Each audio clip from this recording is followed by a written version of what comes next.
The Giver, Chapter 1. It was almost December, and Jonas was beginning to be frightened.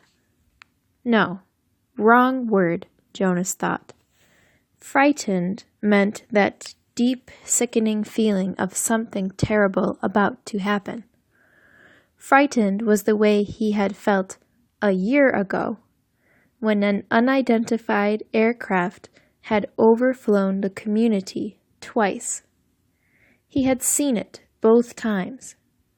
Squinting toward the sky, he had seen the sleek jet, almost a blur at its high speed, go past, and a second later heard the blast of sound that followed.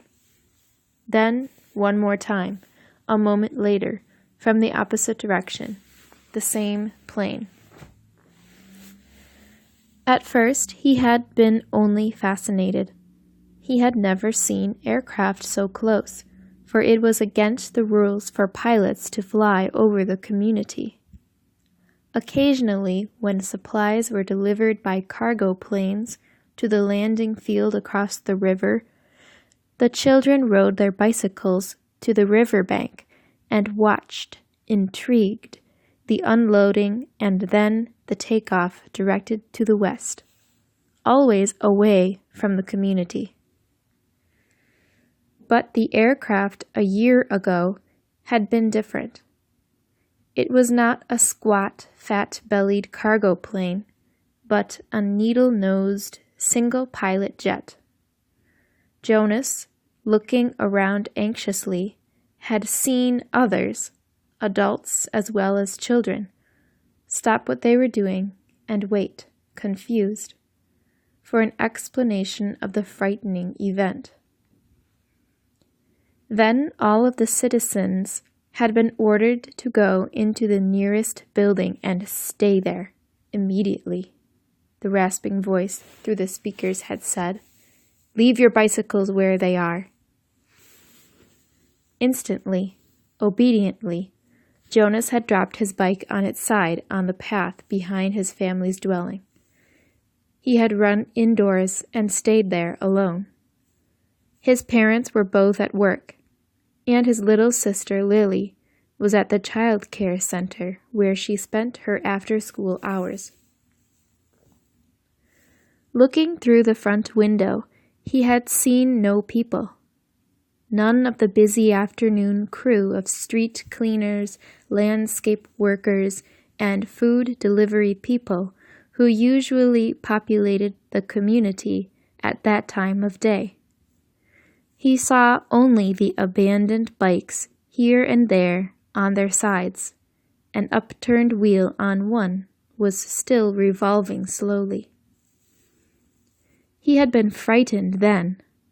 The sense of his own community, silent, waiting, had made his stomach churn.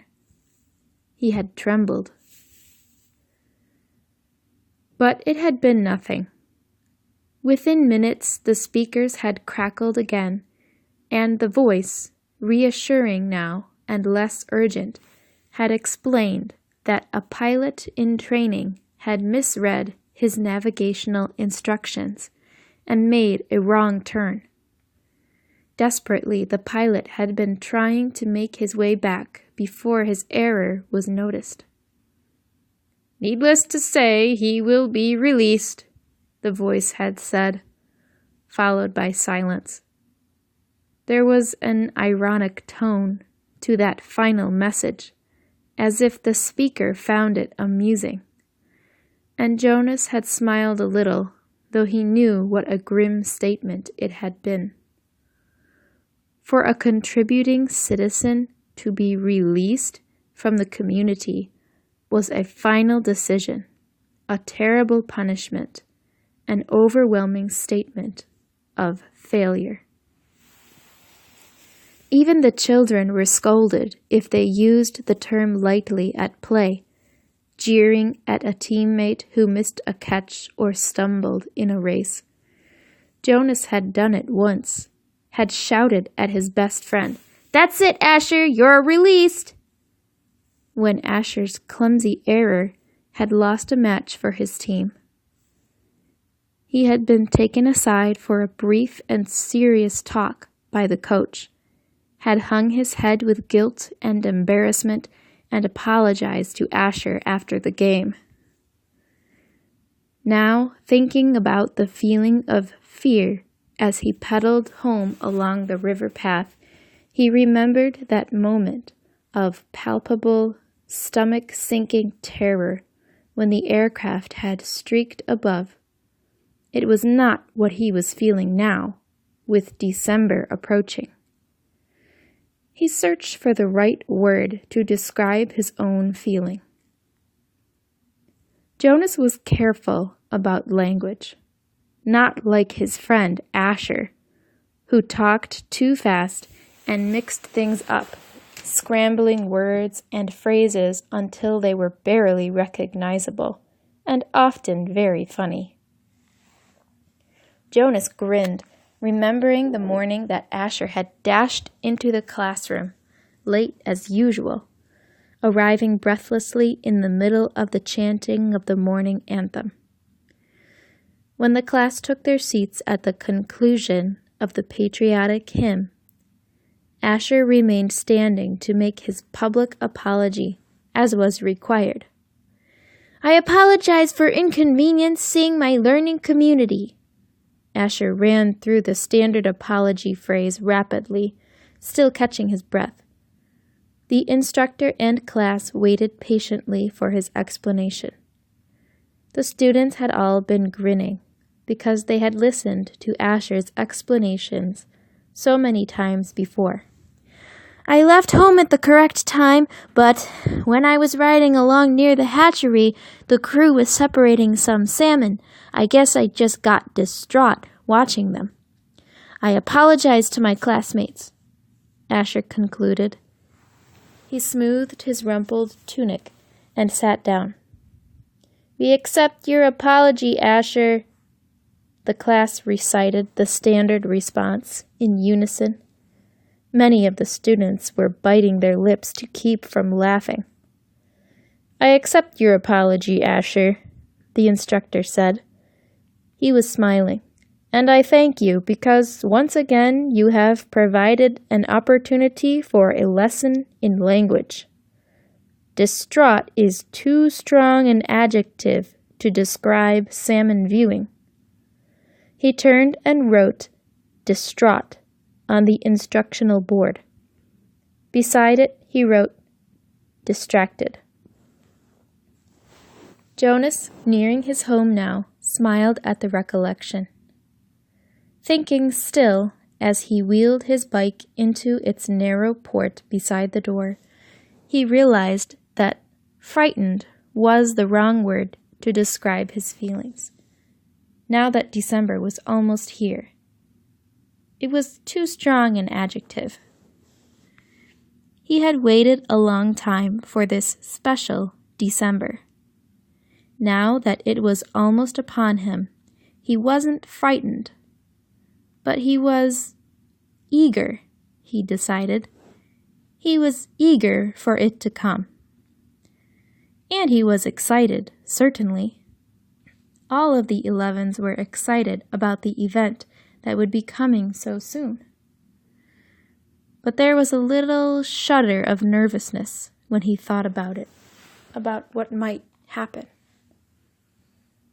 Apprehensive, Jonas decided. That's what I am. "Who wants to be the first tonight, for feelings?"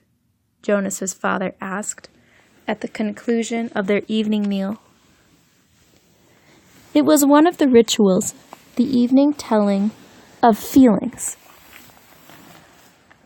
Sometimes Jonas and his sister Lily argued over turns, over who would get to go first.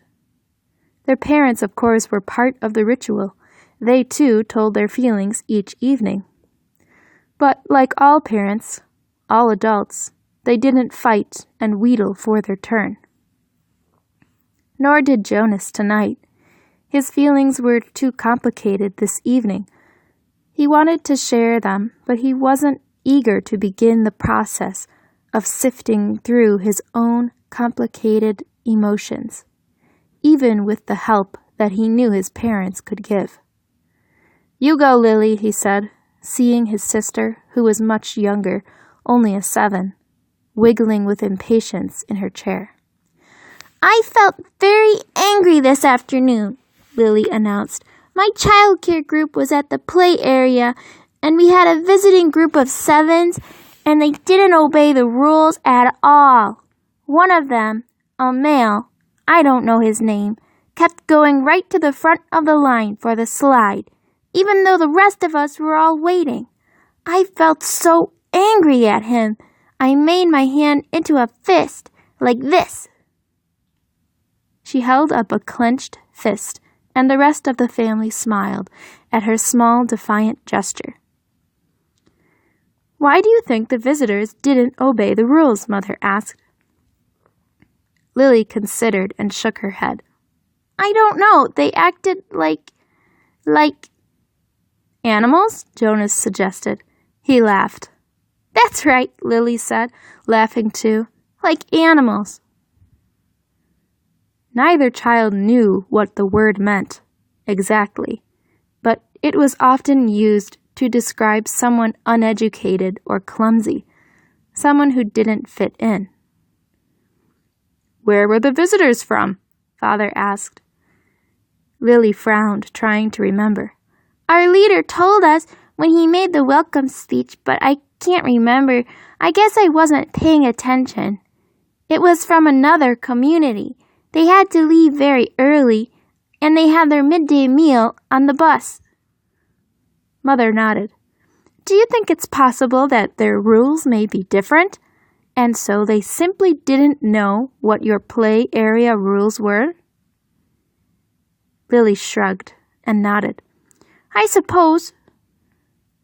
"You visited other communities, haven't you?" Jonas asked. "My group has, often." Lily nodded again. "When we were 6s, we went and shared a whole school day with a group of 6s in their community." "How did you feel when you were there?" Lily frowned. "I felt strange because their methods were different. They were learning usages that my group hadn't learned yet, so we felt stupid." Father was listening with interest. "I'm thinking, Lily," he said, "about the boy who didn't obey the rules today. Do you think it's possible that he felt strange and stupid, being in a new place with rules that he didn't know about?" Lily pondered that. "Yes," she said finally. "I feel a little sorry for him," Jonas said, "even though I don't even know him.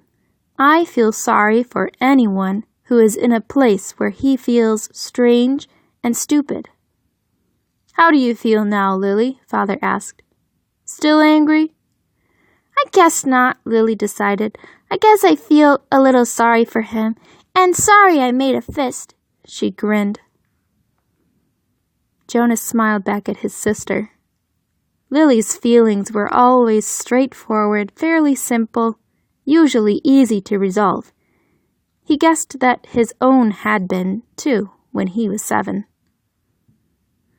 He listened politely, though not very attentively, while his father took his turn, describing a feeling of worry that he'd had that day at work, a concern about one of the new children who wasn't doing well. Jonas's father's title was nurturer. He and the other nurturers were responsible for all the physical and emotional needs of every new child during its earliest life. It was a very important job, Jonas knew, but it wasn't one that interested him much. "What gender is it?" Lily asked. "Male," Father said. "He's a sweet little male with a lovely disposition, but he isn't growing as fast as he should, and he doesn't sleep soundly. We have him in the extra care section for supplementary nurturing, but the committee's beginning to talk about releasing him." "Oh no," Mother murmured sympathetically. "I know how sad that must make you feel." Jonas and Lily both nodded sympathetically as well. Release of new children was always sad because they hadn't had a chance to enjoy life within the community yet, and they hadn't done anything wrong. There were only 2 occasions of release which were not punishment. Release of the elderly, which was a time of celebration for a life well and fully lived, and release of a new child, which always brought a sense of what could we have done. This was especially troubling for the nurturers like Father, who felt they had failed somehow. But it happened very rarely. Well, Father said, I'm going to keep trying. I may ask the committee for permission to bring him here at night, if you don't mind. You know what the night crew nurturers are like. I think this guy needs something extra. Of course, Mother said, and Jonas and Lily nodded. They had heard Father complain about the night crew before. It was a lesser job, night crew nurturing, assigned to those who lacked the interest or skills or insight for the more vital jobs of the daytime hours. Most of the people on the night crew had not even been given spouses because they lacked somehow the essential capacity to connect to others, which was required for the creation of a family unit. Maybe we could even keep him, Lily suggested sweetly, trying to look innocent. The look was fake, Jonas knew. They all knew. Lily, Mother reminded her, smiling, you know the rules. 2 children, 1 male, 1 female, to each family unit. It was written very clearly in the rules. Lily giggled. Well, she said, I thought maybe just this once. Next, Mother, who held a prominent position at the Department of Justice, talked about her feelings. Today, a repeat offender had been brought before her, someone who had broken the rules before, someone she hoped had been adequately and fairly punished, and who had been restored to his place, to his job, his home, his family unit. To see him brought before her a second time caused her overwhelming feelings of frustration and anger, and even guilt that she hadn't made a difference in his life. I feel frightened, too, for him, she confessed. You know that there's no third chance. The rules say that if there's a third transgression, he simply has to be released. Jonas shivered. He knew it happened. There was even a boy in his group of 11s whose father had been released years before. No one ever mentioned it. The disgrace was unspeakable. It was hard to imagine. Lily stood up and went to her mother. She stroked her mother's arm. From his place at the table, Father reached over and took her hand. Jonas reached for the other. One by one they comforted her. Soon she smiled, thanked them, and murmured that she felt soothed. The ritual continued. Jonas, Father asked, you're last tonight. Jonas sighed. This evening he almost would have preferred to keep his feelings hidden. But it was, of course, against the rules. I'm feeling apprehensive, he confessed, glad that the appropriate descriptive word had finally come to him. Why is that, son? His father looked concerned.